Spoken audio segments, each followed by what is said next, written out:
Bromine.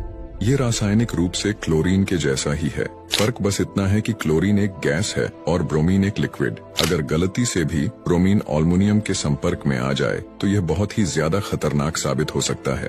Aluminium के संपर्क में आते ही इतनी तेजी से जलना शुरू होगा कि मानो जैसे कोई वोल्केनो फट रहा हो। इस रिएक्शन से निकलने वाला धुआं काफी डेंस होने के साथ साथ जहरीला भी हो सकता है। क्या आपने कभी अपने केमिस्ट्री क्लास में ब्रोमीन के साथ एक्सपेरिमेंट किया है? कमेंट में जरूर बताएं। ग्लोबल वार्मिंग ये एक बड़ी समस्या है। धरती का तापमान हर साल बढ़ता जा रहा है।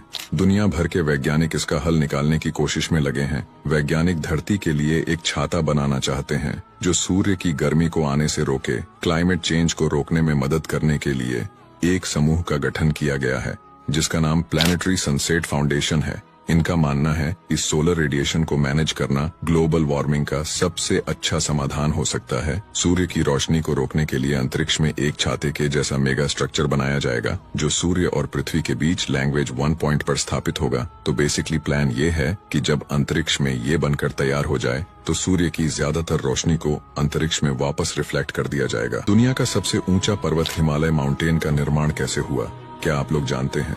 दरअसल आज से लगभग 50 मिलियन साल पहले हमारी धरती पर केवल एक ही कॉन्टिनेंट हुआ करता था जिसका नाम था पैंजिया। फिर लाखों सालों में टेक्टोनिक प्लेट्स के खिसकने से पैंजिया कई लैंड मास में टूट गया, जिसमें से एक विशाल भूभाग हमारे भारत का भी था जो लाखों सालों में नॉर्थ की तरफ बढ़ते हुए यूरेशिया महाद्वीप से जा टकराया।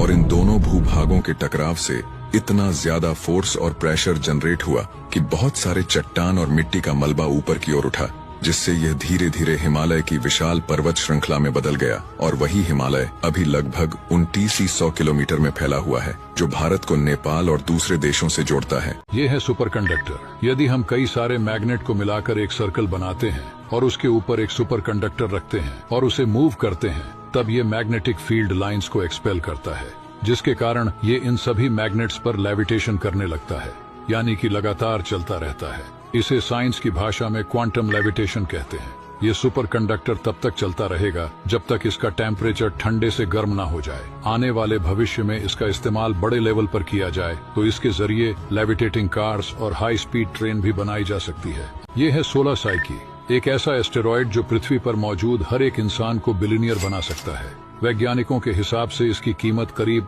10,000 क्वाड्रिलियन डॉलर्स है, जो कि हमारे ग्लोबल इकोनॉमी का लगभग 1 लाख गुना है। अगर इसे समान तरीके से सभी में बांटा जाए तो पृथ्वी पर मौजूद हर इंसान के हिस्से में 100 बिलियन डॉलर्स आएंगे। फिलहाल तो ये एस्टेरॉयड मार्स और जुपिटर के बीच स्थित है, लेकिन जल्द ही इसी साल नासा इस पर एक सैटेलाइट लॉन्च करने वाला है।